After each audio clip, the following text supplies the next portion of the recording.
Buenos días, aquí iniciando la mordida tajante de este lunes hermoso 10 de junio. Un solazo, parece primavera, aquí desde Buenos Aires, Yamana, en la mordida tajante número 7. Bienvenidos ahí. Oh, ¿qué será, qué será? Que andan suspirando por las alcobas, que andan susurrando en versos y trovas, que andan escondiendo bajo las ropas, que anda en las cabezas y anda en las bocas, que va encendiendo velas en callejones, que están hablando alto en los bodegones, gritan en el mercado, están con certeza en la naturaleza. ¿Será que será? Que no tiene certeza ni nunca tendrá, lo que no tiene arreglo ni nunca tendrá, que no tiene tamaño. Así que bueno, bienvenidos, mordida tajante número 7, la de hoy.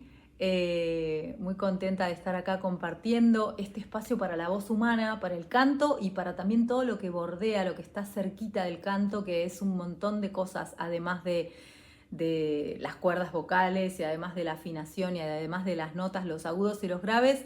La voz es un territorio tremendo, amiguis. Es un lugar de transformación pura, es donde se alquimizan un montón de nuestras grandes locuras, que pasan de ser locuras difíciles de procesar para ser locuras combustible.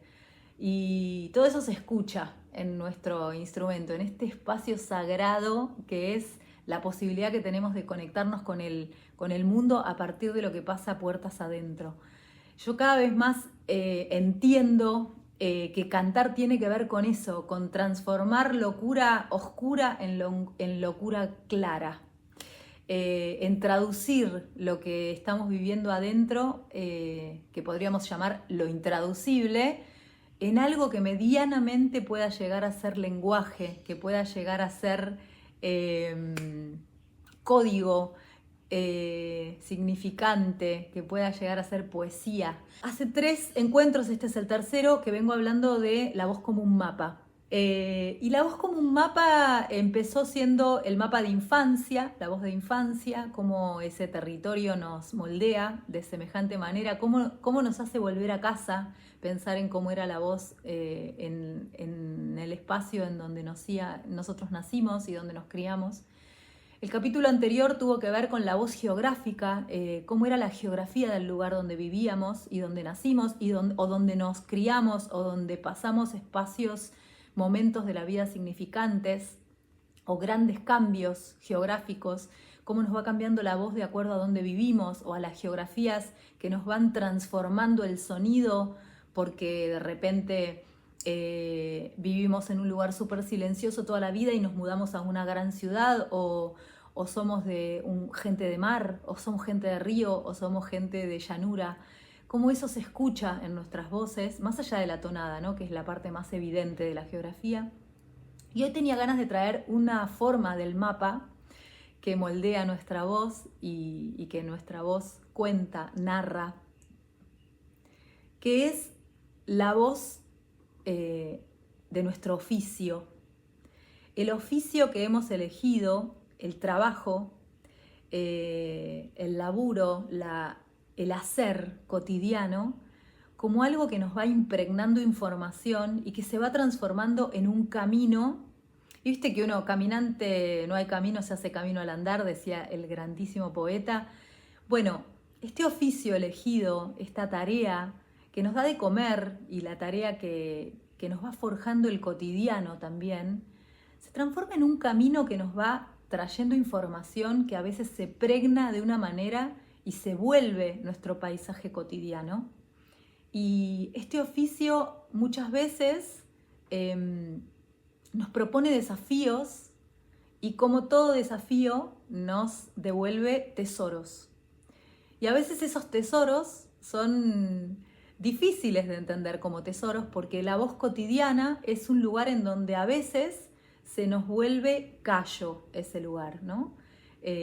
Como usamos la voz todos los días en nuestro hacer, se vuelve un lugar muy pregnante, muy común, un surco profundo, del que a veces es difícil salir. Por ejemplo, a veces esa voz del oficio nos trae huellas que se nos vuelven demasiado fuertes, y nos hacen confundir y pensar que nosotros somos esa voz, y en realidad esa voz se va volviendo nosotros a medida que la usamos de semejante manera. O sea, todos los días laburamos y tenemos un oficio X, y ahora vamos a ver algunas formas de esta huella, de este mapa de oficios en la voz, y de repente, de tanto usarlo de ese modo, parece que esa es nuestra voz esencial, y en realidad es una identificación, o dentro de esa huella hay cosas que son propias y cosas que se nos van volviendo costumbre y nos confunden un poco. Es como si de repente venimos en el mapa, ¿no?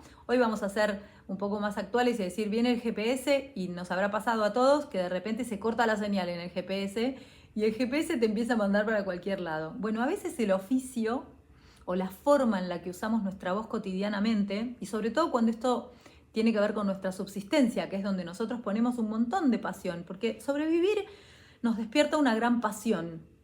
Y yo creo que todos queremos estar vivos, en el fondo, los que estamos acá. Deseamos profundamente estar vivos. Entonces, lo hacemos con pasión, o lo hacemos por lo menos con mucho brío, con mucha energía puesta en esa dirección. Y eso a veces le imprime a las huellas fuerzas, ¿no?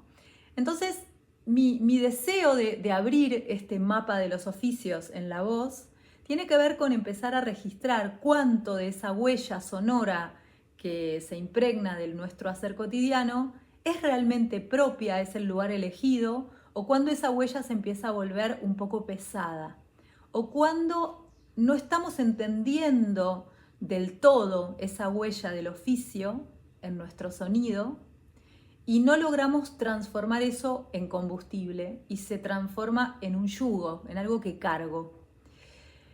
¿A qué me refiero? Usamos la voz para laburar todos los días, para el oficio elegido, y como eso se va creando día tras día, a veces uno pierde un poco de elección, ¿no? Entonces hablamos como se habla en nuestro oficio, como se hace para subsistir en el oficio elegido.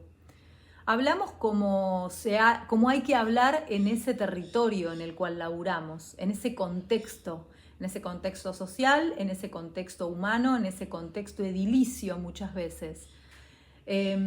Hablamos como hay que hablar en el oficio que elegimos, porque no siempre tengo tanto margen, o no siempre me doy cuenta que tengo margen para encontrar mi manera de hablar en este oficio elegido. Y entonces el debería empieza a traerme huellas que no siempre elijo, o no siempre me doy cuenta que empiezo a cargar. Y esto nos va trayendo algo que es muy común, cierto cansancio de mi sonido en ese lugar. Nos cuesta ser creativos a veces en el oficio elegido, en el cotidiano. O nos cuesta tomar distancia. Y entonces la voz empieza a tener huellas que no siempre elige. Huellas de volumen, por ejemplo. Hablo a un volumen más alto del que hablaría, pero porque en el laburo que desempeño se habla de esa manera. O hablo mucho más duramente de lo que hablaría, porque en el lugar donde laburo es así. O estoy en silencio mucho más de lo que estaría, porque en el oficio elegido, o en el oficio que tengo, o en el oficio que me fue eligiendo la vida a lo largo del caminar, es así, es silencioso. Entonces no me doy cuenta que me puedo correr de esa huella, y de repente hay algo de eso que se me vuelve carne, se me hace cuerpo. Y en un momento me doy cuenta que la voz se me fundió con el oficio, con lo que hago, con ese lugar en el que me desempeño todos los días, y la voz se me empezó a pregnar de una información de mi hacer que no me doy cuenta, y de repente me empezó a transformar y a modificar. El oficio es lo que hacemos todos los días cuando nos levantamos, es traer el pan a la mesa, y eso, para los que nos gusta vivir, es algo importante. No siempre tenemos un vínculo de amor con el trabajo que desarrollamos, y eso da para otro vivo, incluso para otro ciclo. nos deseo profundamente que cada vez más nos acerquemos a amar la tarea y nos acerquemos a la tarea amada, es decir, que podamos vivir de la economía de los talentos, ¿no? Eso nos lo deseo de aquí a la eternidad, porque sin dudas hay algo de eso que me va a traer mucha más paz. Pero más allá de eso, es amar ese oficio que me trae el pan a la mesa y que me propone usar la voz de determinada manera. Y eso impacta de una manera tan fuerte que a veces no me doy cuenta y soy mucho más la voz de mi tarea cotidiana que la voz mía, que esa esencia sonora que soy. Y como vengo trayendo, voy a traer algunos ejemplos como para traerlo a la mesa bien en concreto. Lo más recontra conocido y abundante, y es un ejemplo que conozco muchísimo, es la voz de los docentes. Los que dan clases en instituciones, ¿no? Que de repente no ponen las reglas de juego y entonces tengo que ir con mi voz, esta herramienta sagrada, maravillosa, sensible, cantora, expresiva, muy interactuante, muy dueña de una plasticidad propia de quien comunica, de quien se interrelaciona.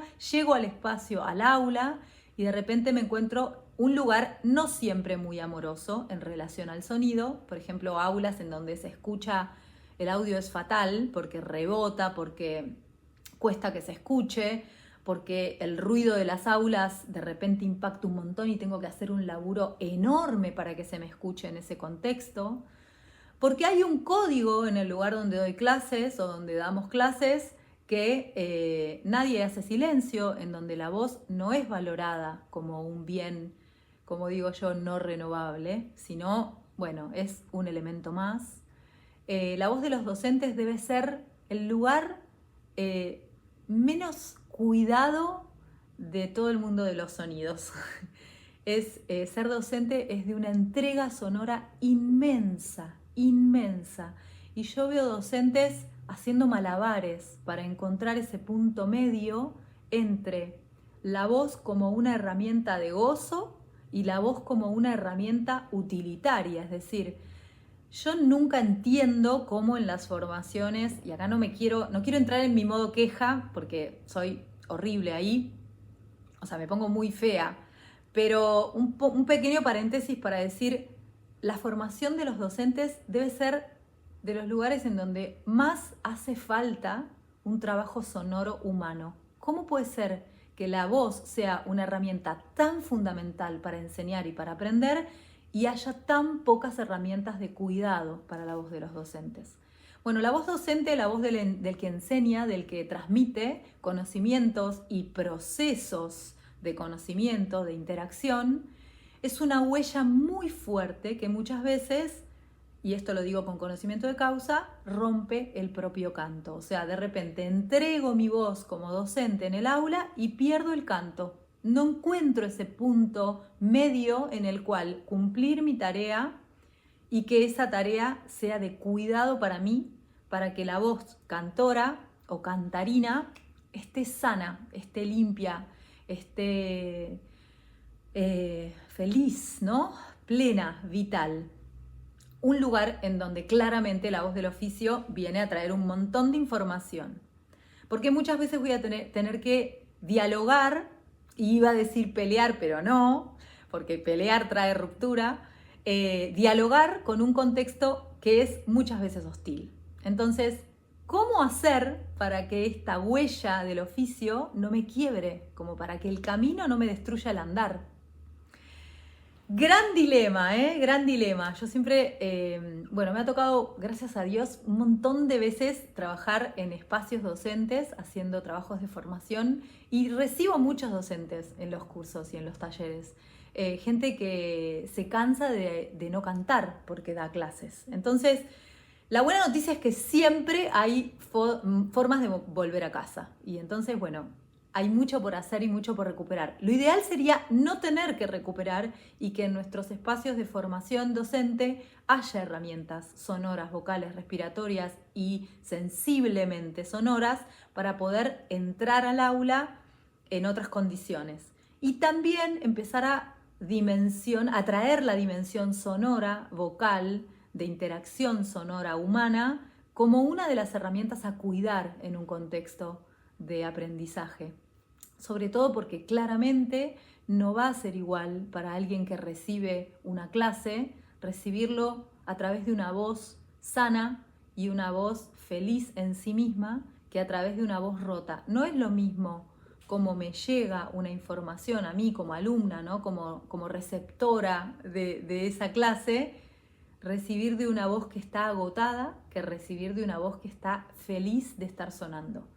Sin dudas, la plenitud o la comodidad en mi voz transmitiendo un conocimiento, al otro le llega no solo el conocimiento, sino mi comodidad. O al revés, al otro le llega el conocimiento y también mi agotamiento. Te estoy pasando las dos cosas. La voz es un ida y vuelta. Y es un ida y vuelta activo, no es que yo estoy activa porque hablo y vos estás pasivo porque escuchás. O sea, vos estás activo cuando escuchás y yo estoy también recibiendo esa información de nuestro intercambio cuando estoy dando una clase. La voz del oficio nos trae muchas veces huellas que nos distancian de nosotros mismos, de nosotras mismas. Otro ejemplo, de ese ejemplo de docencia que acabo de decir, tengo 1000 millones, un montón de personas que me vienen, voces que llegan rotas a las clases y que se van perdiendo a lo largo de los años. La buena noticia es que esto es transformable, pero bueno, lleva mucho laburo también, y cuantas más herramientas tenga yo de inicio en este arte de usar mi voz para transmitir, más fácil va a ser dialogar con la dificultad de los contextos. Nota también para quienes son creadores de formaciones, la maravilla que es incluir herramientas sonoras como parte de la formación. Qué maravilla sería poder saber usar nuestra voz para que el camino no nos vaya complicando la existencia después, ¿no? La existencia vocal. Otro ejemplo que me viene, que es uno que amo profundamente, una alumna que tuve hace muchísimos años, que llegó a las clases, una mujer preciosa, preciosa, preciosa, por Dios, que bellísima, directora de una multinacional. Ella era la directora en Argentina de una empresa súper importante y ella llegó a las clases de canto diciendo: yo necesito saber quién soy cuando sueno, porque hace más de 20 años que soy la directora de un equipo de varones y mi voz se ha transformado en algo que yo no soy, que es, tengo que encontrar la manera de hablarle a un equipo de varones con autoridad y con certeza para que mi función sea respetada y sea seguida, y en ese camino entre yo y este rol que cumplo, perdí mi voz esencial. No sé cómo es mi voz, porque mi voz ahora es una voz que cumple esa función de ser una directora de un equipo de varones. A mí me pareció fascinante y me fascinó también que ella lo dijera. No sé si lo dijo en la primera, pero en la segunda o en la tercera clase ella pudo contar eso. Y para mí era un contexto increíble de todo lo que teníamos por recuperar, ¿no? Había muchos tesoros en esa voz que habían quedado atravesados por su oficio, por su laburo diario, ¿no? Ser alguien que comanda un barco con muchísima testosterona, y cómo eso la ponía a ella en un formato mucho más fuerte muscularmente del que ella hubiera elegido. Y en ese camino entre lo que ella era o lo que ella es y lo que ella sabía que era por dentro, había perdido un montón de frecuencias y había sobrevaluado un montón de frecuencias, y entonces había perdido el camino hacia sí misma. Cuando quería cantar o cuando quería hablar, ya no se acordaba cómo sonaba ella, ¿no? Porque ella era, me imagino, yo no tengo idea, pero ser directora de una multinacional es algo que te debe llevar un montón de tu energía. Entonces, wow, ¿no? La voz del oficio ahí trayendo una data marcante, tremendamente desafiante también. Otro ejemplo que quería traer es otra queridísima cantora de los círculos que llegó a las clases diciendo: yo soy pintora de cuadros, soy artista plástica. Mi oficio es casi todos los días de mi vida, muchísimas horas, estar en silencio. Y yo quiero cantar y no tengo idea cómo es salir de ese silencio profundo en el cual se desarrolla el gran amor de mi vida, que es la pintura, que es pintar, que es vivir en el mundo del color. De repente me empiezo a sentir que el silencio me come y que a mí el silencio es un lugar que me nutre y me posibilita la tarea de una manera increíble, y sin embargo la voz se me va escondiendo en el silencio y siento que cada vez estoy más lejos de eso que deseo. Bueno, otra situación que me parecía increíblemente hermosa. Todos estos territorios que estoy nombrando, el de la voz de la docencia, el de la voz del poder, de la autoridad, el de la voz de un oficio que me lleva al silencio, en donde el canto o la comunicación de la palabra se me esconde o se me pone como una gran tarea, ¿no? Recuperarme ahí de ese silencio tan profundo. Son como territorios o escenas muy diferentes y que piden que cuando vamos a abrirnos al canto o abrirnos a la voz expresiva, tengamos en cuenta la particularidad de cada uno de esos escenarios, porque no va a ser el mismo desafío para alguien que viene de poner su voz en el lugar de la certeza y de la autoridad máxima y de las órdenes y de las direcciones, que para alguien que viene de un cotidiano en silencio, un silencio disfrutado, pero un silencio profundo, en el cual el diálogo es absolutamente puertas adentro y el vínculo de esa voz hacia afuera es un lugar poco usado, es un lugar muy poco explorado. Como se imaginarán, bueno, traje estos 3 ejemplos, digamos, como una pequeña muestra, y ahí les dejo el ping-pong de esta mordida tajante que siempre propone ser un diálogo, que es ponerse a pensar cada una de ustedes, ¿cómo es la voz del oficio de ustedes? ¿Y qué huellas trae o ha traído? ¿O qué huellas han sido logradas, logré tomar como combustible, y qué huellas son un obstáculo? Porque todo lo que uno hace mucho se vuelve musculatura, ¿no? En nosotros. Y a veces eso empieza a ser más que el mundo interno único, poético, esencial que soy, que se va perdiendo, se va confundiendo a sí mismo en el hacer repetido.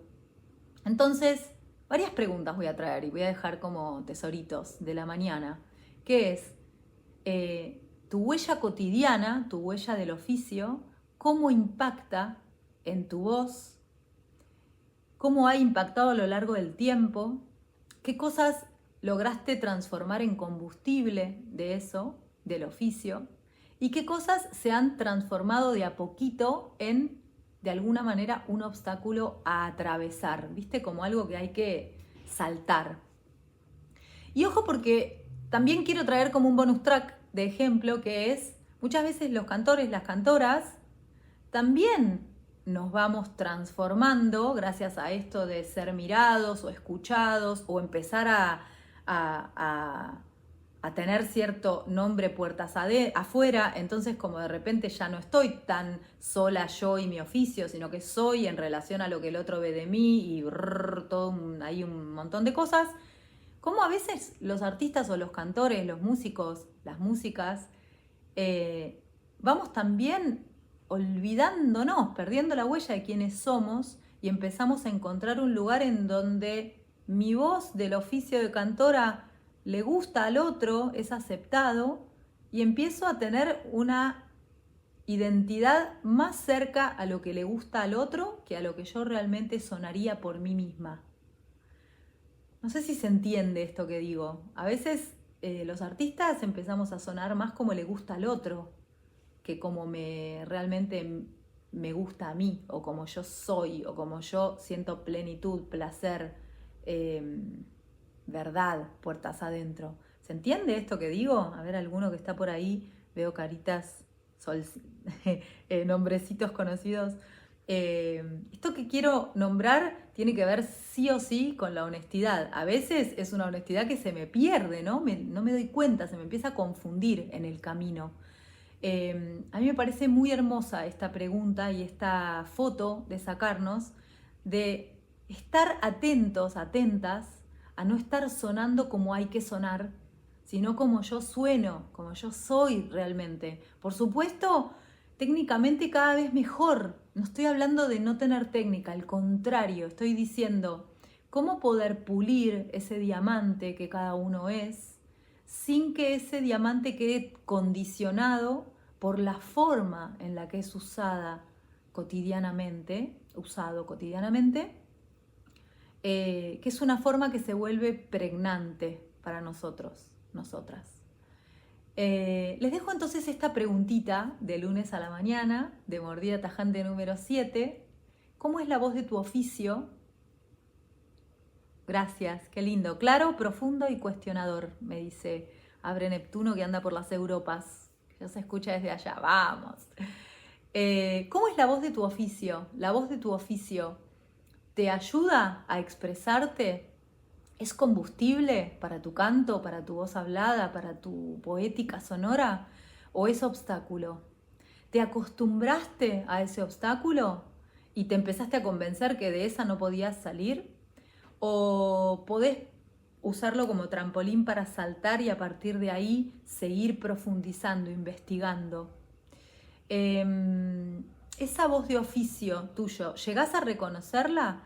¿Llegás a entender cuánto de eso se volvió huella, callo, o cuánto de eso es tu esencia?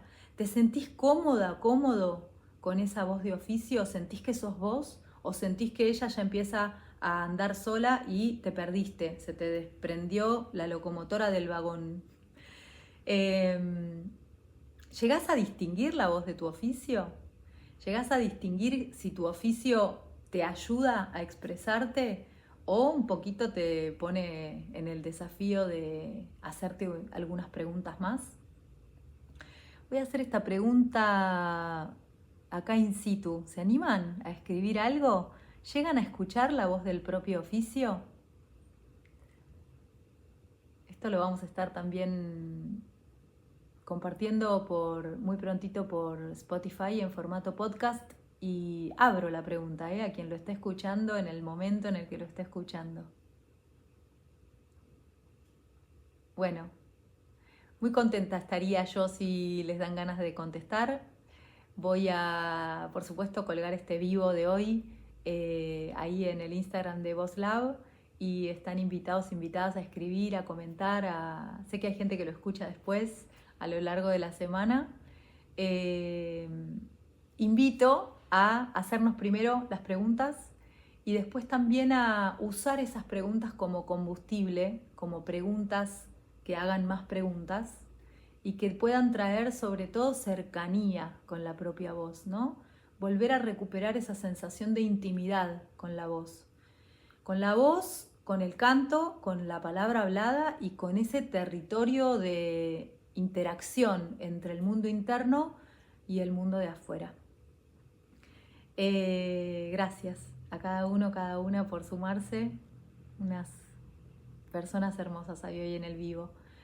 Soy Yamana, desde el otoño soleado, casi primavera, desde Buenos Aires. Ahí dice, los oficios cambian y es hermoso volver a escuchar qué me dice ahora mi voz. Sí, qué hermoso cambiar de oficio, qué hermoso darnos la libertad de poder cambiar lo que hacemos como espacio de sustento a lo largo de la vida, todas las veces que lo necesitemos. Les dejo estas preguntitas, un abrazo inmenso. Nos seguimos encontrando todos los lunes a las 11 de la mañana acá a poetizar la voz, a preguntar el sonido, a escucharnos y a estar cada vez más cerquita del sonido esencial que cada uno es, único, irrepetible, indispensable. Nos seguimos encontrando. Les dejo un beso enorme.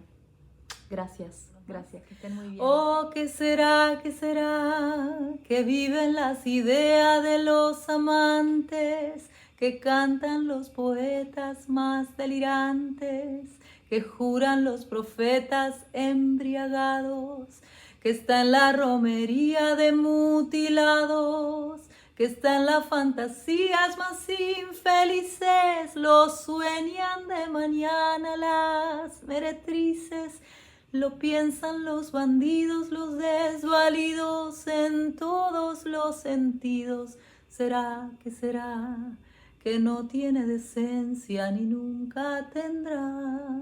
Que no tiene censura ni nunca tendrá? Que no tiene sentido.